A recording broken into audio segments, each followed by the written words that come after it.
Hey everyone, welcome back. It seems like a lot of you are really digging into website redirects right now. Yeah, tons of questions coming in. Smart move too, because these kind of behind the scenes tweaks, they can really make or break how easy it is for people to find you online. Absolutely. Redirects are all about making sure both people and the search engines can find the right page on your site. So it's more than just about avoiding those page not found errors. It's about making sure Google sees what we want them to. Exactly. You want to guide those search engine bots just as much as you guide your visitors. A solid redirect strategy is pure SEO gold. Okay, let's get down to it then. First up, what exactly is a 301 redirect? Okay, so imagine this. You've moved to a new house, like permanently. You tell everyone your new address, right? Makes sense. A 301 redirect is kind of like that. It tells browsers and search engines, hey, this page has permanently moved. Here's the new spot. So if I change my website address or just reorganize my site, 301 is my go-to. You got it. Anytime a page is gone for good and you want to send traffic A&D search engine juice to a new page, 301 is the way to go. Gotcha. So it's not just about sending people to the right place, it's also about that link equity thing. Yes. Link equity. Basically, it's the reputation a web page builds up over time. Backlinks, authority, all that good stuff. It's like street cred for your web pages, and it matters a lot to Google. And a 301 lets you pass that street cred onto the new page. Exactly. Instead of starting from scratch with SEO on a brand new page, you're carrying over the authority of the old one. Okay, I'm with you. Permanent move, 301 redirect. Got it. Yeah. But what about when you only need a temporary redirect? Like say you're running a sale or something. Right. So for temporary situations, we've got the 302 redirect. Think of it like a detour. The road's closed for construction, but it'll be open again later. So it's a temporary address change. Yeah, pretty much. The 302 tells search engines this page is temporarily hanging out over here, but it'll be back at its original spot eventually. Okay, that makes sense.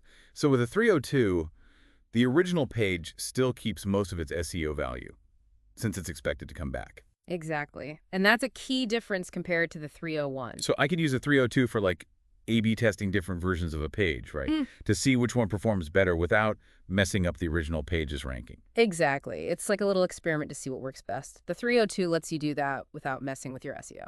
Cool. So 301 for permanent changes, 302 for temporary ones. Yeah. But I'm guessing there's some nuances to choosing the right one, right? What are some other key differences we should be aware of? Oh, yeah, definitely. The difference between using a 301 versus a 302 can have a big impact on your SEO in the long run. Like using the wrong type of redirect can actually hurt your search engine rankings. Oh, wow. Okay, I'm listening. Let's dive into those details then. Yeah. Okay, so tell me more about how these redirects can affect my SEO, especially if I choose the wrong one. Okay, so with the 301 redirects, it's not just about transferring the link juice. It's also about signaling to those search engines that the old page is gone, like gone for good. They should replace it in their index with the new one. Okay, so it's kind of like updating your address book. You're crossing out the old address and putting in the new one. Exactly. But there's more to it than that, right? Like with 301s, there are actually different types of redirects. Oh, really? I thought a 301 was a 301. Well, yeah, I mean, they all do the same basic thing, but there are different ways to set them up. Like there's a standard redirect, which, just moves a specific URL to another. And then there are wildcard redirects, which are super useful when you're moving like a whole section of your website, with multiple pages. Wildcard redirects. Huh. Gotta admit, I'm not familiar with those. Yeah, they can be a real lifesaver if you're doing a big site overhaul. Saves you a ton of time. I'll have to look into that. So you said search engines treat 302s differently? How so? Yeah, well, because it's only temporary, they're like hesitant to actually replace that old page in their index. They kind of hold on to the original page's information just in case it comes back. I see. So it's like telling your friends, hey, I'm crashing at a friend's place for a bit, but my home address is still the same. Okay, Yeah, perfect analogy. You don't want them to forget where you really live, right? definitely not. Okay, so another difference is the user experience. Now, both 301s and 302s happen pretty seamlessly, in the background. But 301s are usually a little bit faster. Ooh, how come? Well, think about it. With a 301, the browser only has to make one request to get to the final destination, right? But with a 302, it first has to go to that temporary location and then get redirected again to the original page once it's back up. Ah, I see. An extra step in the process. Yeah, and that extra step can, add a tiny bit of delay. So maybe not a huge difference, but every millisecond counts, right? Mm. Especially when it comes to page speed. Oh, yeah, for sure. Google definitely pays attention to how fast pages load. So that little delay from a 302 could, potentially hurt your ranking a tiny bit. Gotcha. Okay, so we've talked about permanence, SEO impact, user experience, all that good stuff. Yeah. But let's get down to brass tacks. When is a 301 redirect, like, absolutely the best choice? Give me some examples. Sure. So let's say you're merging two websites into one, like you're combining brands or something. You definitely want to use 301 redirects to permanently move all those pages from the old site to the new one. Makes sense. So you're telling Google to forget about the old site completely and just focus on the new one. Yep. And another common scenario is when you have like duplicate content issues, right? You might have multiple pages covering the same topic, and you want to consolidate them into one really authoritative source. Ah, so you're telling Google, hey, forget those other pages. This new one is the real deal. Exactly. And since the change is permanent, you want to make sure all that link equity, all that SEO juice gets transferred over to boost the new page's ranking. Smart. Okay, now I'm curious about 302s. What are some situations where a temporary detour makes more sense? Besides, sales and A/B testing, which we already talked about. Right. So let's say you're redesigning your website and you need to take a page down for a couple days while you're working on it. A 302 redirect would be perfect for that. So instead of showing visitors an error message, I could redirect them to like a coming soon page or something. Exactly. Or you could redirect them to a similar page on your site that might be relevant to what they're looking for. Cool. And once the redesign is done, I can just remove the 302 and the original page is good to go. No harm done. Yep. It's like putting up a detour sign while you do some road work.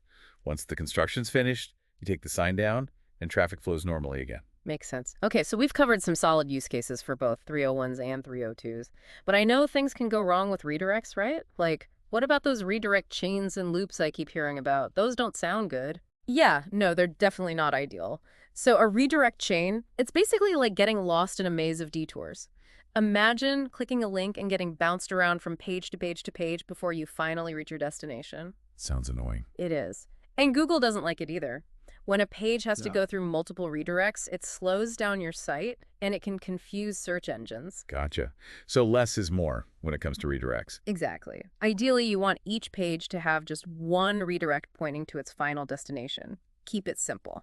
Avoid those chains whenever possible. Okay, makes sense. Now, what about those redirect loops? Those sound kind of scary. They can be, yeah. A redirect loop is like, one of those infinite loop videos that just keeps playing over and over again. But instead of a video, it's your web page redirecting to itself endlessly. Yikes. So it's like being stuck in a revolving door you just can't get out? Yeah, that's a great way to put it. And just like getting stuck in that revolving door, redirect loops are super frustrating for visitors, and they can really mess up your SEO.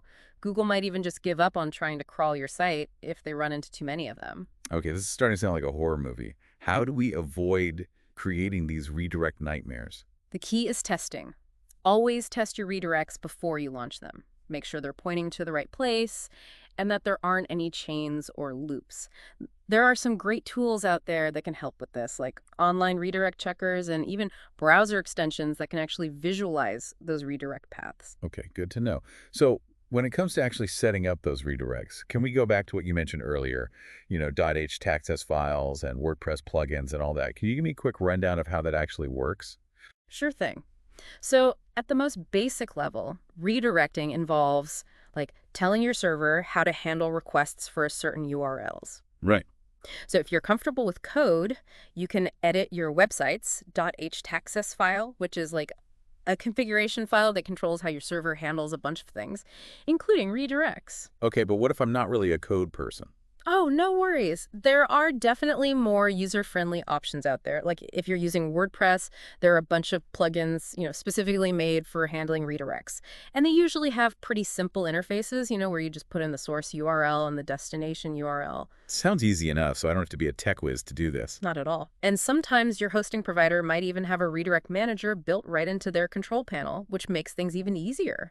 It really just depends on, what you're comfortable with and what tools you have available. Great. So once those redirects are in place, am I basically done? Set it and forget it. Not quite. Redirects aren't really a one-time thing. It's important to check on them regularly, make sure they're still working correctly. So regular maintenance is important. What kinds of things should I be looking for? Well, first of all, make sure your redirects are still relevant. Like if you've deleted a page or, changed your site structure, you'll need to update the redirects too. It's also a good idea to, double check for any redirect chains or loops that might have snuck in there. Good point. Yeah. Any tools that can help with this ongoing monitoring stuff? Yeah, actually, those tools I mentioned before for testing redirects, they can also be used for ongoing monitoring. And, don't forget about Google Search Console.